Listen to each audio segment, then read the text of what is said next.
Welcome back नाजरीन। After the break पर जाने से पहले बात हुई थी डॉक्टर सलमान नसीम आदिल से एप्लास्टिक अनीमिया के मुताल्लिक़। आइए बातचीत का सिलसिला आगे बढ़ाएं। डॉक्टर साहब, जैसे कि एप्लास्टिक अनीमिया के बारे में आपने बताया था कि इसकी मुख्तलिफ़ अक़साम भी होती हैं। दो बड़ी अक़साम जो हैं वो ये हैं कि मौरूसी तौर पर किसी इंसान के अंदर ये मौजूद हो बीमारी, या फिर वो जो आदात व अतवार के हिसाब से या माहौल के हिसाब से इंसान के अंदर डेवलप होती है, यानी एक्वायर्ड। तो अलामात की अगर बात की जाए इस मर्ज़ की, जैसे आपने बताया कि बच्चों में क्योंकि हम लोग विरासत की जब बात करते हैं तो ये सोचते हैं कि शायद पैदाइशी तौर पर ये बीमारी मौजूद हो या सामने आ जाए, लेकिन आपने बताया कि नौजवानी तक भी ये मामला सामने आ सकता है। ज़्यादातर किस तरह की अलामात इब्तदाई तौर पर नज़र आती हैं? बिल्कुल, एक तो ये कि जनरली जो खून की बीमारी होती हैं वो बहुत देर तक छुपी हुई नहीं रहती। जैसे और बहुत सारे खून की बीमारियाँ कह लें या कैंसर्स होते हैं कि लोग कहते हैं कि ब्रेस्ट कैंसर लेट पिकअप हुआ जी, बहुत दिन से चल रहा था तो बढ़ गया। लिम्फोमा है कि अर्ली था, स्टेज 1 पे पिक हो जाता तो अच्छा था, स्टेज 4 पे आया। आंतों के कैंसर्स हैं, जिगर के कैंसर, उसका अक्सर वक्त लेट होता है। खून की बीमारियाँ जो हैं वो अमूमन जल्दी सामने आ जाती हैं, हफ्तों में। और ये प्लास्टिक एनीमिया उसमें इस लिहाज से बड़ा यूनिक है कि बहुत जल्दी सामने आ जाती है। उसका रीज़न यही है कि बोन मैरो का फेलियर है। बोन मैरो ने खून के सेल्स बनाने बंद कर दिए। तो अब उसमें अलामात ये होंगी कि एक तो सांस फूलना शुरू हो गई लोगों की, और वो इसलिए कि खून के लाल ज़र्रात क्योंकि जिस्म में ऑक्सीजन कैरी करते हैं, तो वो कमी हो गई खून रेड सेल प्रोडक्शन की। तो जब आदमी ने चला फिरा तो उसके खून के ज़र्रात कम है, तो सबसे पहले ये हुआ कि हल्के से एग्जर्शन से भी शॉर्टनेस ऑफ ब्रेथ हो गई, सांस फूलनी शुरू हो गई, जो कॉमनेस्ट चीज़ है। या देखने वालों को पेल नज़र आने शुरू हो गए, ज़रा और आगे बढ़ा, लोगों ने कहा भाई रंग हल्का लग रहा है, क्या खैरियत है। दूसरा ये कि बिला वजह का बुखार रहता है, और वो बुखार यूँ रहता है क्योंकि जैसे रेड सेल्स कम हुए तो हीमोग्लोबिन कम हुई तो पेल हो गए, इस तरह वाइट सेल्स कम हो गए तो मुदाफ़ियत का निज़ाम मुतासर हो गया, तो इन्फेक्शंस हुए और लोग जो हैं वो इन्फेक्शन के लिए प्रोन हो जाते हैं, जिसमें बैक्टीरियल इन्फेक्शन भी हो गए, वायरल भी हो गए, फंगल भी हो गए, तो किसी भी किस्म का इन्फेक्शन हो जाता है, और अमूमन यही चीज़ लोगों को डॉक्टर के पास लेके चली जाती है। तीसरी चीज़ ये है कि उनको या तो जिस्म पे धब्बे पड़ने शुरू हो गए, छोटे छोटे लाल ज़र्रात जैसे मच्छर के कांटे के होते हैं। लोग अक्सर सोचते हैं मच्छर ने काट लिया, शायद मच्छर के, लेकिन वह मच्छर के काटे नहीं, बल्कि क्योंकि जिस्म में फैलते चले जाते हैं, लाल ज़र्रात हैं, छोटे छोटे ड्रॉप्स, या ये कि उससे बड़ा हल्की सी चोट लगी कहीं पर और नीला निशान पड़ गया। ये अर्ली वार्निंग सिग्नल्स होते हैं। अब ब्रश किया दांतों को, मसूड़ों से ब्लीडिंग शुरू हो गई, नाक से खून आना शुरू हो गया। तो अमूमन ये अलग अलग भी हो सकती हैं अलामात, या ये भी होता है अक्सर औक़ात के कॉम्बिनेशन ऑफ सिम्टम्स है कि खून भी आ रहा है, बुखार भी हो रहा है, सांस भी फूल रही है, इन्फेक्शंस भी हो रहे हैं। तो डिपेंड करता है किस फेज़ में लोग डॉक्टर के पास जाते हैं। लेकिन आम तौर पे यही होता है कि बोन मैरो फेलियर है और बोन मैरो के सेल्स काम नहीं कर रहे, तो उनसे रिलेटेड जो अलामात हैं बहुत कॉमनली वो यही हैं जो मरीज़ को डॉक्टर तक लेके जाती हैं। डॉक्टर साहब, सही तौर पर तशख़ीस करने के लिए, क्योंकि जैसे आपने बताया कि अक्सर लोग ऐसा भी होता है कि दूसरे इन्फेक्शंस वगैरह की वजह से डॉक्टर के पास जाते हैं और फिर ये मामला सामने आता है, तो तशख़ीस को सही डायरेक्शन में ले जाने के लिए क्या तरीक़ाकार अपनाया जाता है? अब ऐसा है कि एप्लास्टिक एनीमिया की जैसे हम बात कर रहे हैं तो उसमें तमाम खून के सेल्स कम हो जाते हैं। इसको पैनसाइटोपिनिया भी टेक्निकल अल्फाज में कहा जाता है कि तमाम सेल लाइंस जो हैं वो कम हो गई, पैनसाइटोपिनियाज हो गए। तो अब पैनसाइटोपिनियाज जो हैं वो और भी बीमारियों में हो सकते हैं। मसलन ये कि अगर किसी को वायरल इन्फेक्शन है तो उसमें भी बुखार होगा, प्लेटलेट्स उसमें भी कम हो जाते हैं, बुखार उसमें भी हो सकता है, ब्लीडिंग साइंस उसमें भी हो सकते हैं, डेंगी के सीज़न में डेंगी हो गई, टाइफाइड में वाइट सेल्स कम हो जाते हैं। तो बहुत सारी और चीज़ें हैं जिनके अंदर ये फीचर्स हो सकते हैं। तो पैनसाइटोपिनिया जब किसी को भी हो तो डॉक्टर के लिए ज़रूरी है कि उसको एक हाई इंडेक्स ऑफ सस्पेशन हो कि ये एप्लास्टिक एनीमिया भी हो सकता है। अमूमन ये होता है कि पैनसाइटोपिनिया बुखार वगैरह है तो उसको एक आम फहम इन्फेक्शन समझकर और दवाएं दी जाती हैं, और अनफॉर्चुनेटली दवाएं can make the things verse, है ना, रादर देन कि उसको बेहतर करें, वो उसको और नुकसान भी पहुंचा सकती हैं। एप्लास्टिक एनीमिया में जो हमने अलामात बताई, अलामात ज़्यादा होती हैं, फ़िज़िकल फाइंडिंग्स पे उमूमन कुछ नहीं मिलता। जैसे कोई गुदूद नहीं मिलेंगे तो बहुत सारी चीज़ें जो हैं वो साइड में हो जाती हैं कि भाई गुदूद नहीं है तो लिम्फोमा नहीं हो सकता, ये नहीं हो सकता, जिगर बढ़ा हुआ नहीं है, तिल्ली बढ़ी हुई नहीं है, तो फिज़िकल फ़ीचर्स जो हैं वो इतने नहीं मिलते हैं। तो अगर किसी को खून के तमाम ज़र्रात कम हैं, एक ब्लड काउंट कराया उनमें तमाम ज़र्रात कम मिल रहे हैं, ये फ़ीचर्स जो हमने भी डिस्कस किए ये हैं, और फिज़िकल फाइंडिंग्स कोई नहीं मिल रही हैं, तो उस वक्त डॉक्टर को ज़रूर जो है वो शक करना चाहिए कि ये प्लास्टिक एनीमिया हो सकता है। और एक हम अपने ज़माने में जब पढ़ रहे थे मेडिसिन, तो उस वक्त एक चीज़ का उसमें लिखी होती थी, किताब में लिखी थी कि your eyes could not see what your mind does not know. तो उसका मकसद यही है कि आपके जब तक ये जहन में ये बात नहीं होगी कि ये प्लास्टिक एनीमिया हो सकता है, तो जब तक आप उस डायरेक्शन में सोचना नहीं शुरू करेंगे।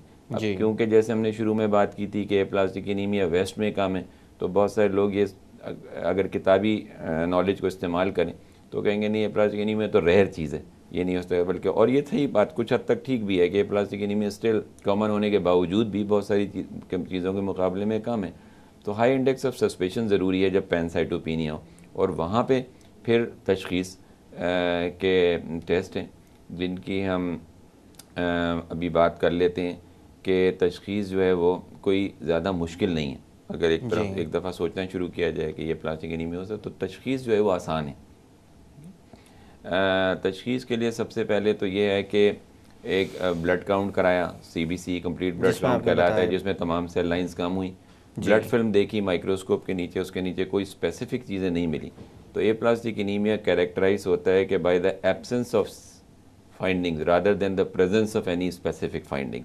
जो चीज़ बड़ी मुख्तलिफ है, कई और एक्सक्लूड कर रहे होते हैं कि भाई ये नहीं है, वरना उनमें कई चीज़ें ऐसी हैं कि जो टिपिकल हैं।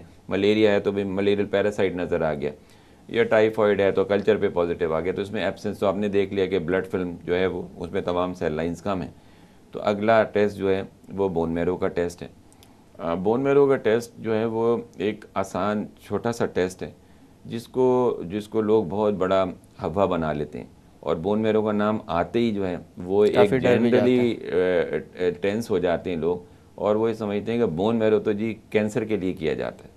तो हमेशा बोन मैरो का टेस्ट का जब नाम लिया जाए, जबकि ज़्यादातर ये लोगों को समझना चाहिए कि ज़्यादातर तो benign disorder, non cancerous disorders के लिए बोन मैरो किया जाता है तशख़ीस के लिए। तो बोन मैरो का टेस्ट एक आउट पेशेंट टेस्ट है, कोई ऑपरेशन नहीं है, सुन कर ये टेस्ट किया जाता है।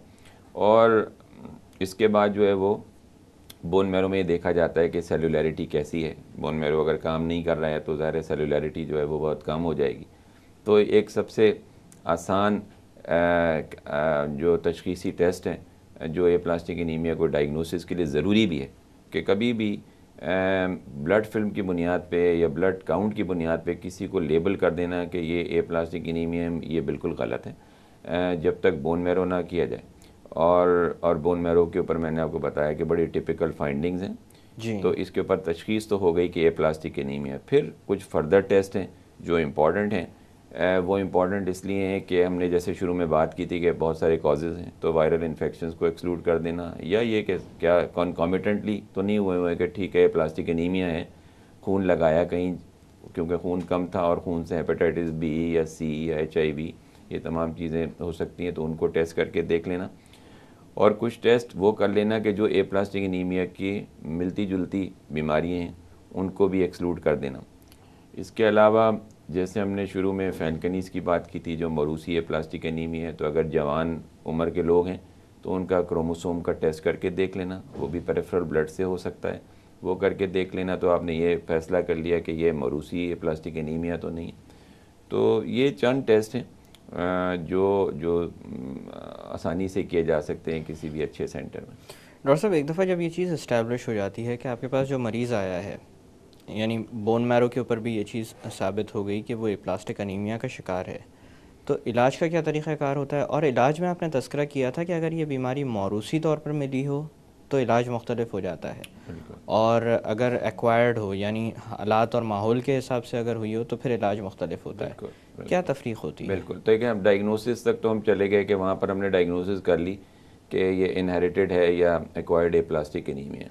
उसके बाद जो इनिशियल मैनेजमेंट है वो सब प्लास्टिक एनीमिया का एक जैसा है कि मरीज़ को उस वक्त तक, यानी आप तशख़ीस कर रहे हैं तो सिर्फ यही नहीं है कि भाई तशख़ीसी चल रही है और मरीज़ बीमार हो गया, तो ये इम्पॉर्टेंट है कि जो तशख़ीसी सिलसिला चल रहा है उसके साथ साथ ही सपोर्टिव ट्रीटमेंट शुरू कर दिया जाए ताकि मरीज़ को उस वक्त तक ज़िंदा रखा जाए जब तक कि तशख़ीस मुकम्मल ना हो जाए और फिर आप सही तौर पर इलाज शुरू किया जा ट्रीटमेंट डिसाइड ना कर लें कि भाई क्या ट्रीटमेंट करना है, क्या अवेलेबल रिसोर्सेज हैं, क्या अवेलेबल अपॉर्चुनिटीज़ हैं। तो उस वक्त दोस्तों इस बीमारी में सपोर्टिव ट्रीटमेंट का एक बहुत बड़ा रोल है। सपोर्टिव ट्रीटमेंट से ये मकसद हुआ कि अगर उसके प्लेटलेट्स बहुत कम हैं और मरीज़ ब्लीड कर रहे हैं तो उसको प्लेटलेट दे देना। अगर खून के लाल खलियात कम हैं, रेड सेल्स कम हैं, तो पैक सेल ट्रांसफ्यूजन कर देना। अगर बुखार हो रहा है, मुदाफ़त का निज़ाम कम है, तो उनको एंटीबायोटिक देना। और यहाँ पर एक और कॉन्सेप्ट भी बड़ा इम्पॉर्टेंट है कि एप्लास्टिक एनीमिया में जो ट्रांसफ्यूजन है उसका भी रैशनल है। इस तरह नहीं है कि अगर खून की कमी है तो बस खून दिया जाता रहे और ये कि हीमोग्लोबिन जी 10 कर दो, 11 कर दो, प्लेटलेट 50,000 कर दो। तो इसमें नंबर्स का गेम नहीं है, नंबर्स को नहीं ट्रीट किया जाता है। अगर आपने प्लास्टिक एनीमिया एक दफ़ा डायग्नोज कर लिया है, क्योंकि ज़्यादा ट्रांसफ्यूजन के अपने हैज़र्ड्स हैं।